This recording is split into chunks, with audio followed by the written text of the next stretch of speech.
Hola, soy Nate. Tengo 30 años, soy soltero y no tengo hijos. Soy técnico de servicio especializado en sistemas de climatización, HVAC, profesión que he ejercido desde que terminé la escuela de oficios. No es glamuroso, pero me proporciona un ingreso estable y no me importa ponerme manos a la obra. Vivo en una humilde casa de una planta en un tranquilo barrio de Ohio. La zona es tranquila, llena de residentes amables. No hay lujos, pero considerando el ajetreo de mis veintes, la tranquilidad es refrescante. Llevo viviendo aquí 4 años, y desde que me mudé, he observado una cosa constantemente. Mis vecinos de enfrente, los Johnson. Kevin y Susan parecían hechos el uno para el otro, siempre irradiando alegría. Son una familia de 4, con un niño y una niña. A menudo participan en actividades al aire libre, como montar en bicicleta o jugar a la pelota en su jardín. Al regresar a casa, después de un día largo y agotador, veía a Kevin cortando el césped meticulosamente, mientras Susan cuidaba con cariño los parterres, hablando de planes para la cena. Sus hijos se acercaban a él con limonada casera. En escenas que recordaban a anuncios familiares idealizados, había días en que me sentaba a la mesa de la cocina, saboreando las sobras del microondas, mirando por la ventana y reflexionando. ¿Cómo logran esa imagen perfecta?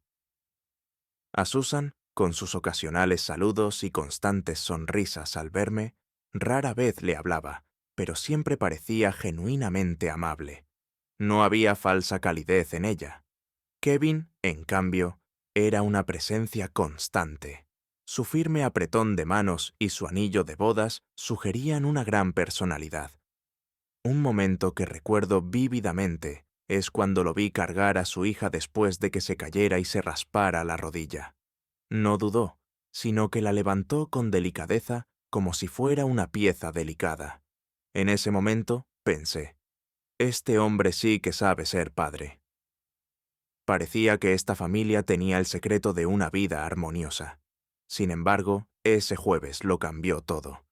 Después de un día agotador lleno de calor veraniego, espacios reducidos y numerosas llamadas inesperadas, llegué a casa sobre las 6:30 p.m. El sol teñía la calle de un dorado intenso mientras apagaba el motor.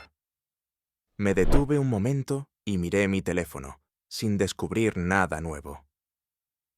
Al salir del coche y dirigirme a mi porche, una imagen inusual captó mi atención. Susan, sentada sola en los escalones de madera del porche de los Johnson, con la cara empapada en lágrimas. Su mano agarraba una taza de café, mientras que con la otra le tapaba la boca, lo que le hacía temblar los hombros. Al principio, supuse que simplemente tosía o temblaba. Sin embargo, al fijarme en sus ojos rojos y llorosos y su cabello despeinado, recogido en un moño suelto, me di cuenta de que era algo más. Susan, la mujer siempre sonriente e impecablemente vestida, que gestionaba las ventas de pasteles de la escuela y sabía los cumpleaños de todos los niños, lloraba solitaria, como si el mundo hubiera dejado de girar solo para ella. Dudé, con las llaves en la mano, indeciso entre entrar en casa o acercarme a ella. Normalmente evito involucrarme.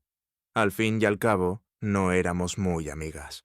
En ese instante, me pareció injusto ignorar lo que presenciaba, así que decidí cruzar la calle. Pisé con cuidado de no alarmarla. Mis pasos resonaron en la grava al acercarme a su camino. Ella permaneció inmóvil, con la mirada fija en la carretera, como si yo fuera invisible. Al acercarme lo suficiente, intenté llamar su atención carraspeando y le pregunté, «Susan, ¿estás bien? ¿Necesitas ayuda?» Sin embargo, no respondió ni me reconoció. En cambio, se lamentó con voz temblorosa. «Nunca lo olvidaré.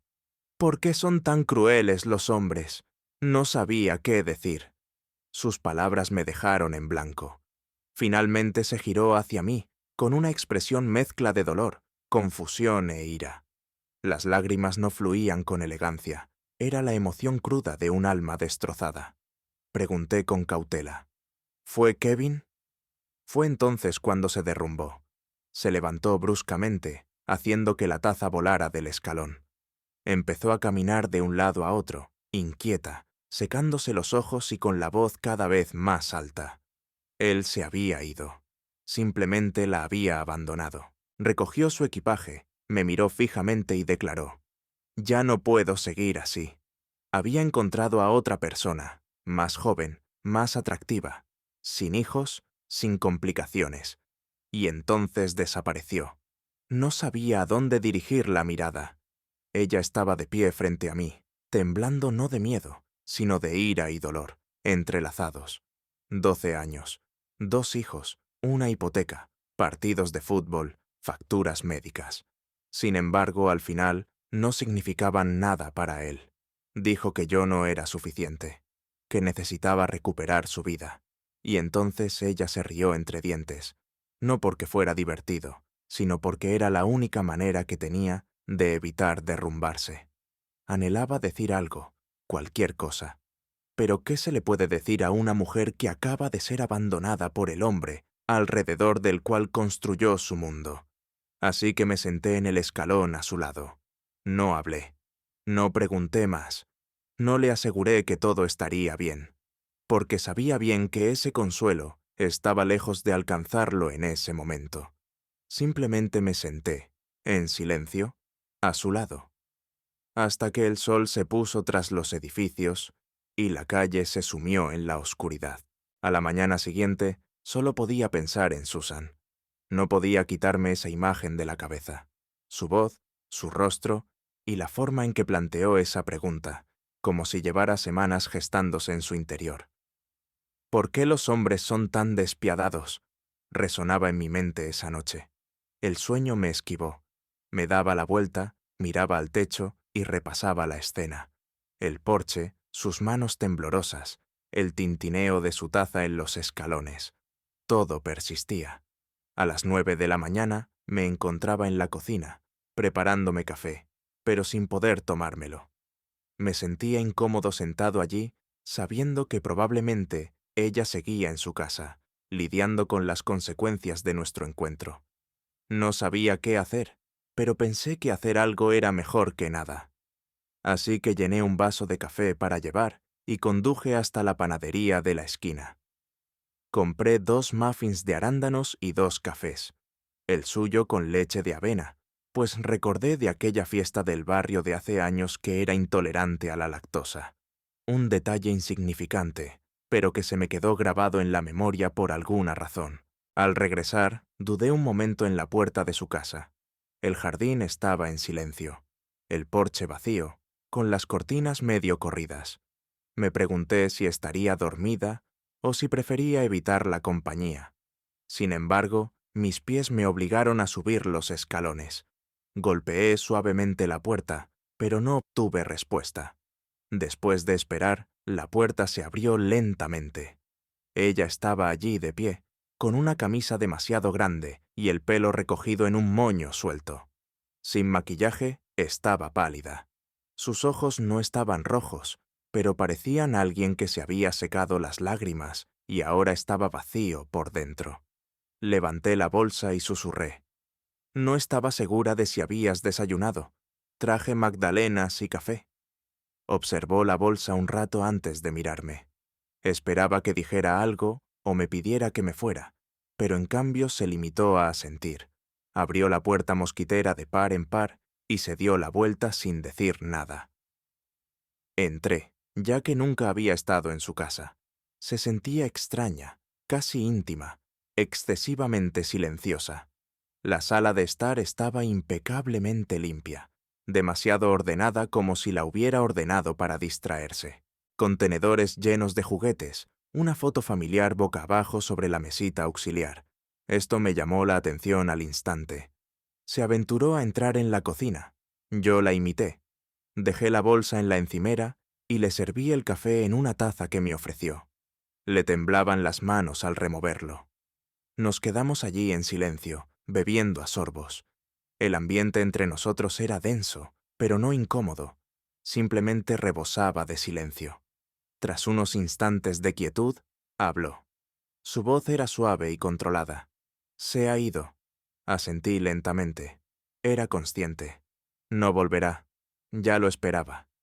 Levantó la mirada y me informó de que llevaba años sin estar contento, que se cansó de fingir, que buscaba algo nuevo, algo estimulante.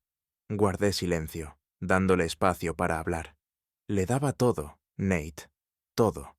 Cuidaba de los niños en casa, preparaba la comida, limpiaba. Me aseguraba de que no tuviera nada de qué preocuparse. Perdoné sus ausencias, su indiferencia, sus cumpleaños perdidos. Creía que era solo estrés. Esperaba que capeáramos la tormenta juntos. Parpadeó con intensidad y él se marchó, dirigiéndose hacia una conocida de 25 años del gimnasio. Como resultado, la revive. Aprieto los dientes. Intento no reaccionar, pero siento rabia en mi interior. No solo por ella, sino por la forma recurrente en que estos incidentes ocurren.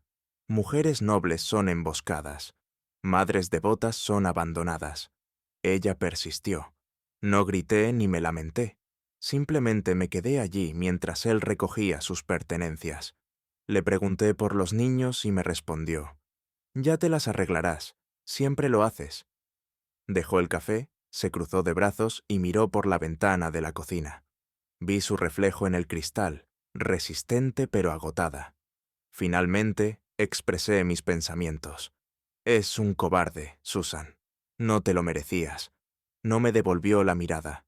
Solo dijo: «No pido compasión». En cambio, no lo entiendo. ¿Cómo puede alguien mantener la fachada durante tanto tiempo? ¿Cómo puede uno despertar un día y dejar de amar a su familia? No supe darle una explicación, y no tenía intención de fingir. Nos sentamos a la mesa de la cocina. Las tareas de los niños estaban esparcidas por la habitación. La dejé apartar unos papeles. «¿Dónde están los niños?», pregunté. Suspiró, respondiendo que su hermana los había ido a buscar anoche, pues no quería que la vieran en ese estado. Necesitaba un tiempo a solas. Lo reconocí y lo comprendí. Mordisqueó el muffin y su expresión se suavizó un instante. «Gracias», dijo, «por esto, por no hacerme sentir destrozada». «No estás rota», respondí. «Solo estás pasando por una prueba». «No es lo mismo». Volvimos a quedarnos en silencio. Sin embargo, no era incómodo. Era el tipo de quietud en la que dos personas dejan que las cosas se calmen. Propuse arreglar la puerta del armario que colgaba de la bisagra. Aceptó y bajé mi caja de herramientas de la camioneta antes de ponerme a trabajar. Tardé entre 10 y 15 minutos. Hablé poco durante ese tiempo. Ella tampoco.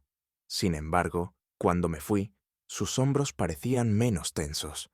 Y al bajar del porche, me dijo: «No tenías por qué hacer esto». A lo que respondí: «Sabía que no debía haberlo hecho». Permaneció en silencio, quieta, con el café agarrado con fuerza entre ambas manos, mientras me veía cruzar la calle. Esa noche no volví a pensar en sus lágrimas. En cambio, me detuve en su silencio. Ese silencio que sugería que ya no estaba sola. Los días siguientes adoptaron un patrón inusual. Ni deliberado ni hablado, se desarrolló espontáneamente. Cada mañana me encontraba despertándome un poco antes de lo habitual. Si su hermana no había llevado a los niños al colegio, yo lo hacía. Cuando Susan necesitaba la compra, yo la recogía y añadía mi propia lista al carrito. Si había algo raro en casa, le ofrecía ayuda. A veces accedía, otras se negaba. Sin embargo, nunca me pidió que dejara de estar presente. No hubo ningún acontecimiento significativo ni conversación emotiva. Simplemente un acuerdo pacífico de que estaría allí si necesitaba ayuda. Un sábado por la mañana, la vi en la entrada, intentando arrancar la maleza del huerto. Vestida de nuevo con pantalones de chándal viejos y un moño despeinado, con el pelo recogido. Sin decir palabra, me acerqué y recuperé mis guantes del cobertizo, uniéndome a ella en el parto. Durante casi una hora trabajamos al unísono, sin apenas charlar.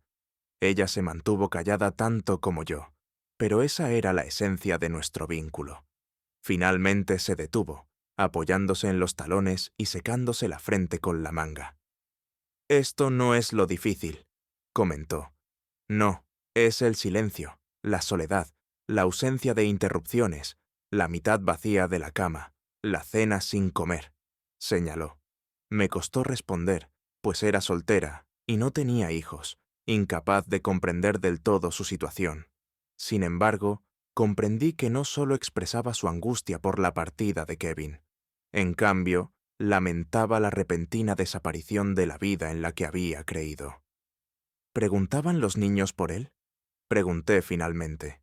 Asintió. Sí, lo hacían todas las noches. No lo comprenden. A decir verdad, yo tampoco. Les dije que su padre estaba tomándose un tiempo para reflexionar sobre las cosas. No he tenido el valor de revelarlo todo con sinceridad, no del todo. Asentí. Tras un largo silencio, ella dijo: «Es asombroso, pero no lo añoro». Esta afirmación me desconcertó.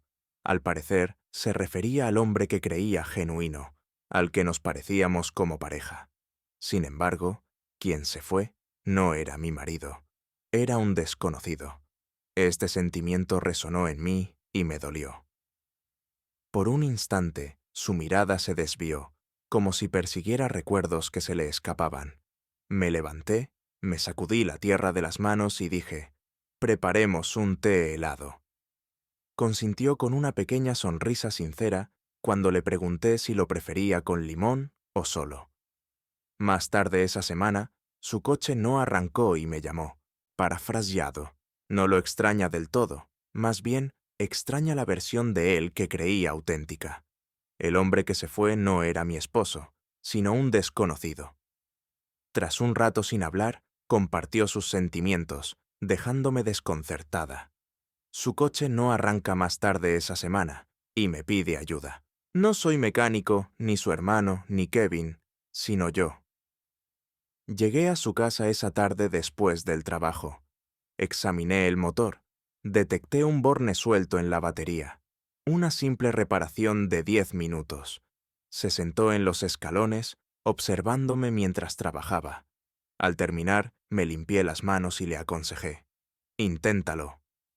Se sentó al conductor, giró la llave y el motor rugió sin esfuerzo. Sin sonrisa, sin júbilo. Simplemente permaneció sentada con las manos en el volante un momento. Luego, mirándome por la ventanilla abierta, me preguntó: «¿Alguna vez piensas en que siempre apareces?». Un poco cohibido, respondí: «Alguien tiene que...». Salió del coche y se apoyó en la puerta. «No, quiero decir, piénsalo de verdad. No exiges nada ni intentas arreglarme. Simplemente llegas. Eso implica más de lo que crees». Sin palabras respondí: «Bueno, tus magdalenas están muy buenas». Se burló juguetonamente. Se rió y prometió: «Haré más». Desde entonces, he pasado más tiempo en su casa, y no es de extrañar. A veces, las tardes son más tranquilas, ayudando a los niños con las tareas o simplemente sentados en el patio. Ella bebe vino a sorbos, mientras yo bebo cerveza, en un silencio reconfortante. Una noche en particular, una tormenta de verano provocó un apagón. Todo nuestro barrio quedó a oscuras. Tomé una linterna, crucé la calle y la encontré allí, con velas encendidas y tazas de té esperando. «Sabía que vendrías», dijo. Lo presentí. Nos sentamos en la oscuridad, escuchando las gotas de lluvia en el techo mientras las velas parpadeaban sobre la mesa. Estaba abrigada con una manta y los niños dormían arriba. Inesperadamente, dijo: «No quiero sentirme como una carga, Nate». La miré, sorprendido por su confesión. «No lo eres. Sigues diciendo eso, pero me temo que un día simplemente desaparecerás, como antes». Tragué saliva con dificultad.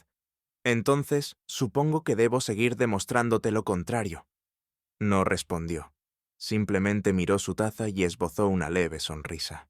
Esa noche me di cuenta de un cambio. No solo con ella, sino también dentro de mí. Ya no era solo mi vecina, y yo era más que una simple vecina. Una conexión genuina florecía entre nosotras, y no parecía apresurada ni forzada. Se desarrolló lentamente, poco a poco. Para cuando llegó septiembre, un cambio se había instalado en el aire. Ese sutil, casi silencioso frío de fin de verano se colaba. Igual que lo que estaba sucediendo entre Susan y yo. Ya no se estremecía al mencionar el nombre de Kevin. Todavía se estaba adaptando, todavía cansada, todavía estaba poniendo las cosas en orden. Sin embargo, ahora reía más a menudo. Las ojeras parecían menos pronunciadas. Su actitud había evolucionado. ¿Y su mirada? Esa mirada también cambió. Un viernes por la tarde me dejé caer para ayudar a instalar estanterías en la habitación de los niños. Por fin se mudaban de la habitación compartida, hablando de la necesidad de que cada uno tuviera su espacio personal, pero progresando juntos. Susan había elegido lámparas idénticas para ambas habitaciones, e incluso se mostró entusiasmada al mostrar sus planes. Recuerdo haberla visto ese día en el pasillo, con las manos en las caderas, el pelo recogido en una coleta, con vaqueros viejos y una camiseta desgastada. Parecía tranquila, más fuerte que nunca. Terminamos sobre las 5 de la tarde, y los niños insistieron en que me quedara a cenar. Macarrones con queso y brócoli, su plato favorito. Aunque sin pretensiones, me sentí increíblemente como en casa después de una larga ausencia. Después de cenar, mientras recogían los platos y los niños subían al piso de arriba, pasamos un rato en el patio trasero. Hacía el frío justo como para llevar un jersey ligero. Los grillos comenzaron su sinfonía nocturna. Las luces de la calle se fueron encendiendo poco a poco. Descorchó una copa de vino tinto y me ofreció una cerveza. Hablamos tanto de asuntos intrascendentes como de temas importantes. Compartió recuerdos de las clases de baile de la universidad y de mi fallido intento de pintar. No una carrera, solo clases. Se rió entre dientes ante mi manzana con forma de patata. Su risa hizo que su vino se tambaleara. Siguió una breve pausa, suave pero intensa. Me escrutó, no como a una vecina o amiga, sino de otra manera. Sus ojos, antes cansados, ahora estaban claros, centrados y curiosos. Al instante, percibí el cambio. «¿Qué es eso?», preguntó. Me encogí de hombros, sugiriendo simplicidad. No en respuesta a su pregunta, sino tratando de parecer indiferente. No respondió de inmediato con una sonrisa. En cambio, examinó mi rostro por un momento. «¿Sabes qué me impactó?», continuó.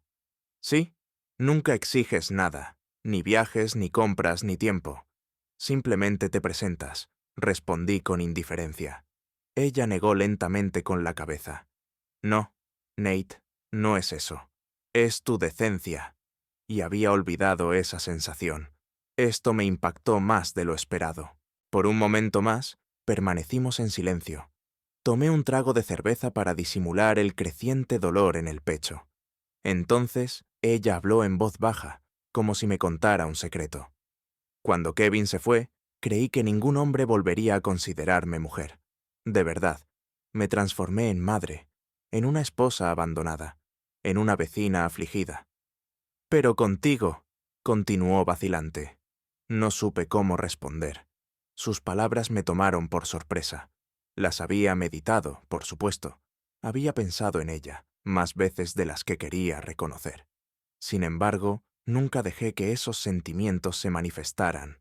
La respeté, le di el espacio que necesitaba, respeté su proceso de duelo y su cronograma. Sin embargo, me descubrí acercándome inconscientemente. No con intención, solo más cerca.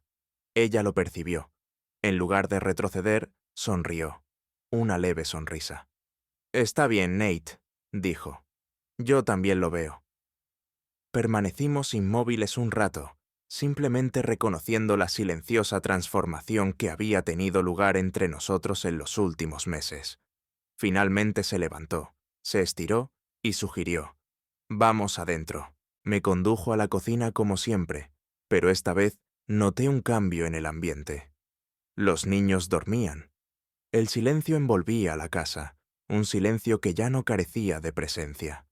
Me puso un plato delante en la mesa y me habló de su hija aprendiendo a tocar la flauta dulce, comentando lo discordante que sonaba. Me reí entre dientes. Ella suspiró y añadió: antes creía que el amor era ruidoso, grandes gestos, pasión, cariño, pero ahora lo veo como alguien que ofrece pastel a las 9 de la noche cuando sabe que si no, no comerás. Asentí. Se trata de estar presente, respondí. Su mirada volvió a mí. La misma mirada. Sí, exactamente esa mirada. Cuando me despidió más tarde, no me abrazó ni me besó. Simplemente me aconsejó: conduce con cuidado y envía un mensaje al llegar a casa. Era la primera vez que alguien me decía esas palabras en años. Esa noche me quedé un buen rato en mi camioneta frente a casa, sin pensar en Kevin. No he estado preocupada por Susan. Más bien, he sido consciente de una creciente sensación de algo significativo. Es gradual, persistente, veraz. Es auténtico. Han pasado unos 7 meses desde aquella noche en el patio, desde el pastel, desde su mirada, desde el cambio. No forzamos las cosas, nada de declaraciones, ni gestos extravagantes, ni proclamaciones románticas. Todo fue una construcción lenta, como aprender a respirar de nuevo, después de contener la respiración demasiado tiempo. Para noviembre, pasaba más noches en casa de Susan que en la mía, pero seguía allí. Creía que necesitaba el espacio. Sin embargo, la realidad era que mi verdadera vida se había trasladado al otro lado de la calle. Recogía a sus hijos del colegio 2 veces por semana, les ayudaba con sus exámenes de ortografía, preparaba panqueques los sábados. A veces, Susan se apoyaba tranquilamente en la encimera de la cocina, observándome atentamente, como si intentara grabar la escena en la memoria. No habíamos etiquetado nuestra relación, ni siquiera entre nosotras. Aún así, era innecesario. Una noche, después de que los niños se durmieron, ella estaba doblando la ropa en la sala de estar mientras yo estaba cerca. Después de vaciar la papelera, volví y me senté en el borde del sofá, observándola en silencio. Levantó la vista con una sonrisa. ¿No necesitas quedarte aquí todas las noches?, fue su pregunta. Simplemente asentí.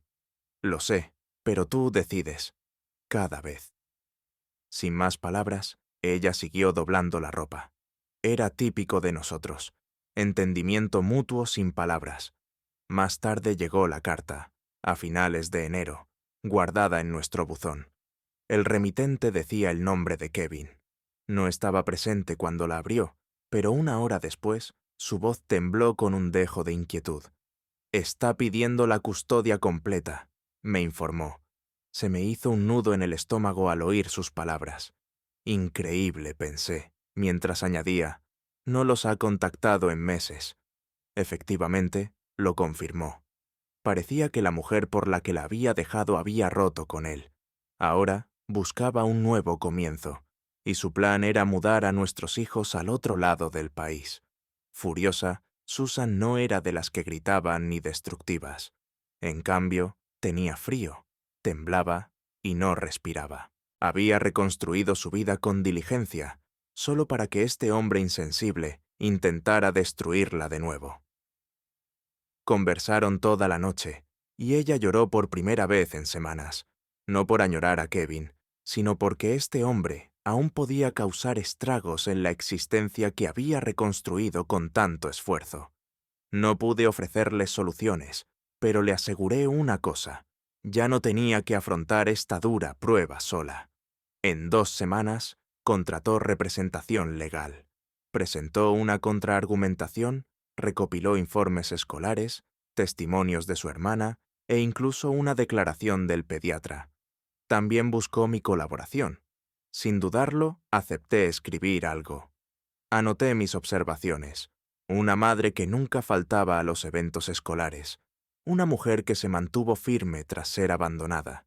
Un hogar que pasó de estar destrozado a ser reconfortante una vez más. Todo gracias a su resiliencia, su fuerza y la valentía que demostró al permitir que otros la ayudaran. El tribunal tomó rápidamente su decisión. Kevin se retiró cuando se dio cuenta de que ella ya no se sentía intimidada por él. El día que se selló el acuerdo, cenamos fuera con los niños, optando por un rincón informal en un restaurante local conocido. De esos donde el camarero recuerda tu nombre y se salta la charla intrascendente. Su hijo derramó ketchup sin querer. Su hija pidió un batido en un momento inoportuno. Fue caótico, desordenado, normal, imperfecto. Esa noche, al volver a casa, me detuvo cerca de la puerta mientras me preparaba para irme. «No tienes que irte esta noche», dijo. Dudé un momento y luego la miré. «¿Estás segura?», me indicó con un gesto afirmativo. Ahora estoy más segura de muchas cosas. No solo me quedé allí esa noche, sino que, a partir de ese momento, dejé de volver a mi piso de enfrente. Fue un cambio tácito, sin hacer maletas ni mudarme, solo una transición sutil.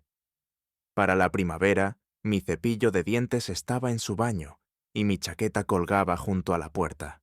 Sus hijos empezaron a llamarme Nate con una naturalidad que me resultaba familiar. Una noche, Susan y yo nos sentamos en el porche una vez más. Hace meses, igual que la primera noche, estaba acurrucada con las piernas debajo, tomando té. Yo estaba cómodamente sentado en la silla, escuchando el viento. Me confesó que creía que el amor debía ir acompañado de drama, de fuegos artificiales, de grandes discursos, de pasión. Me miró fijamente. Ahora comprende que simplemente se trata de que alguien regrese, día tras día, de que decida quedarse. Guardé silencio entonces, simplemente extendí la mano y la tomé, sujetándola con suavidad. Eso fue todo. No intercambiamos votos matrimoniales, no dijimos nada, pero construimos una vida auténtica. Sus hijos empezaron a presentarme como el compañero de su madre. Nuestros vecinos entrometidos dejaron de preguntar. Mi contrato de alquiler se rescindió discretamente. Nadie marcó su vencimiento cuando no renové. ¿Y Susan? Ella volvió a bailar. Se inscribió en una clase para principiantes en el centro comunitario los lunes por la noche. La llevo en coche, espero en el aparcamiento, jugueteando de vez en cuando con mi teléfono. A veces, incluso le regalo flores al salir. No por obligación, sino porque quiero. Porque soy un hombre que decidió quedarse.